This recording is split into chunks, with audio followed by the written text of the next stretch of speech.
বাংলাদেশে একটি ফরজ আছে যে ফরজটা অবহেলিত, হারিয়ে গেছে, মানুষ জানেই না, আমল তো দূরের কথা, ধারণাই নেই। নামাজ ফরজ, রোজা ফরজ, পর্দা ফরজ, হক হালালে চলা ফরজ, হারাম থেকে বাঁচা ফরজ, এগুলো আমরা জানি। আমরা অনেকে জাকাত দেই, সম্পদের জাকাত, স্বর্ণের জাকাত, নগদ টাকার জাকাত, ব্যবসার জাকাত, এগুলো ঠিক আছে। ফসলের যে জাকাত দিতে হয় এটা বাংলাদেশের অনেক মুসলমান ভাইরা জানেও না। ফসলের জাকাত দিতে হয়। আল্লাহ বলেছেন ওয়াতু হাক্কাহু ইয়াওমা হাসাদি, ফসল যেদিন কাটবা সেদিন ফসলের হক আদায় করবা, অর্থাৎ জাকাত দিবা। এই সম্পর্কে নবী করিম সাল্লাল্লাহু আলাইহি ওয়াসাল্লামের হাদিস আব্দুল্লাহ ইবনে উমর রাদিয়াল্লাহু বর্ণনা করেছেন, বুখারী সহিহ হাদিসে কিতাবে আসছে। সেই হাদিসে তিনি জানিয়েছেন ফসলের জাকাত সম্পর্কে যে ফসল যখন হবে উঠবে, সেই ফসলের যদি সেচ দিয়ে পানি দিয়া, সেচের পানি দিয়ে, পয়সা খরচ করে পানি দিয়ে ফসল করা লাগে, তাহলে সেই ফসলের জাকাত দিতে হবে। যা হবে তার 20 ভাগের 1 ভাগ গরিবকে দিতে হবে, ফরজ। আর যদি সেচ ছাড়া আসমানের পানি থেকে অটোমেটিক হয়ে যায়, তাহলে তার জাকাত দিতে হবে 10 ভাগের 1 ভাগ। 100 কেজি হলে 10 কেজি দিতে হবে। আর যদি সেচ দিয়া, কল দিয়া, আপনার সেলো মেশিন দিয়া, বিভিন্নভাবে আপনি নিজে পানি সেচন করে করতে হয় চাষাবাদ, তাহলে সেই ফসল থেকে যে ফসল হবে ও ক্ষেত থেকে, সেই ফসলের 20 ভাগের 1 ভাগ অর্থাৎ 100 কেজি যদি হয়, তাহলে আপনি 5 কেজি দিতে হবে। এটা জাকাত দেওয়া ফরজ। এবং এই জাকাতের সম্পর্কে সমস্ত উলামা ইকরামি সারা দুনিয়াতে একমত যে জাকাত, ফসলের জাকাত দিতে হবে, এটা ফরজ। আমরা অনেকে দেই না। বিশেষ করে আমাদের বাংলাদেশের প্রেক্ষাপটে অনেক ভাইয়েরা আছেন, তারা বলেন যে সরকারকে জমির খাজনা দেই, এটা দিলে আদায় হয়ে যাবে। এটা ভুল।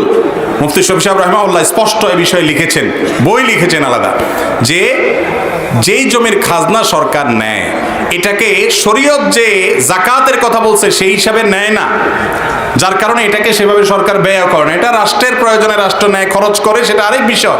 কিন্তু আপনাকে ফসলের উৎপাদনের জাকাত দিতে হবে। ফসল উৎপাদন করতে আজকাল অনেক খরচ, লাভ হয় না, এটা হয় সেটা হয়, অনেক অভিযোগ আমাদের আছে। এটা নিয়ে ডিটেইল আলোচনা আমি আলাদা করবো ইনশাআল্লাহ। শুধু এটুকু বলে রাখি যে ফসলের জাকাত দেওয়া ফরজ, আপনাকে দিতে হবে। কমপক্ষে কতটুকু ফসল হলে জাকাত দিতে হবে, এটা নিয়ে জমহুর এবং সংখ্যাগরিষ্ঠ ইমামদের মত হলো 5 ওয়াসাক হলে জাকাত দিতে হবে। 5 ওয়াসাক, এটাকে আজকাল মনের হিসাব করলে কত মন হয় সেটা নিয়ে কয়েকটা মত আছে। অনেক ওলামাদের মত অনুযায়ী 25 মন আনুমানিক। অনেকে 16 মনের কথা বলেছেন, ইউসুফ আল কারজাবি 18 মনের কথা বলেছেন। 25 মন হলে আপনাকে জাকাত দিতে হবে মিনিমাম, এর নিচে হলে ওইটা দিতে হবে না। কোনো ফসল 25 মন বা তার বেশি হয়েছে, যা হয়েছে, যদি সেটা আপনি সেচ টাকা দিয়ে করে থাকেন, তাহলে 20 ভাগের 1 ভাগ।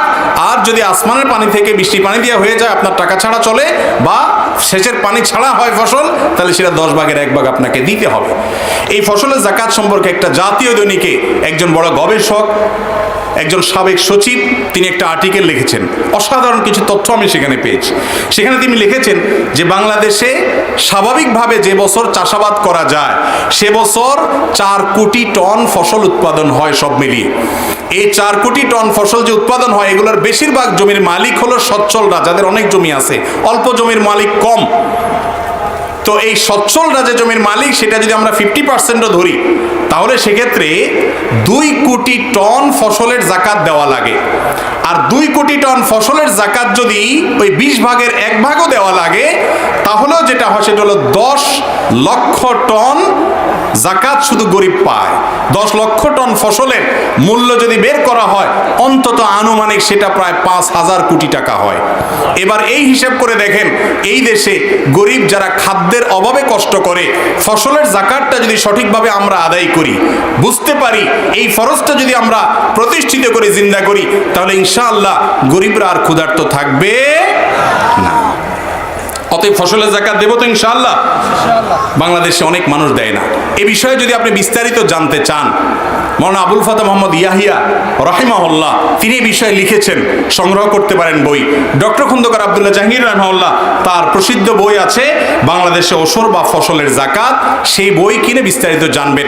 আমরা ইনশাআল্লাহ কোনো এক জায়গায় দীর্ঘ এটা নিয়ে আলোচনা করব। আল্লাহ তাআলা ফসলের জাকাতের এই হারিয়ে যাওয়া ফরজ, ভুলে যাওয়া ফরজ, সুন্নত হারায় যাওয়া এক জিনিস, ফরজ বিস্তৃত হয়ে গেছে, হাজার হাজার লক্ষ লক্ষ কৃষক জানে না। আল্লাহ তাআলা আমাদেরকে জেনে আমল করার তৌফিক দান করুন।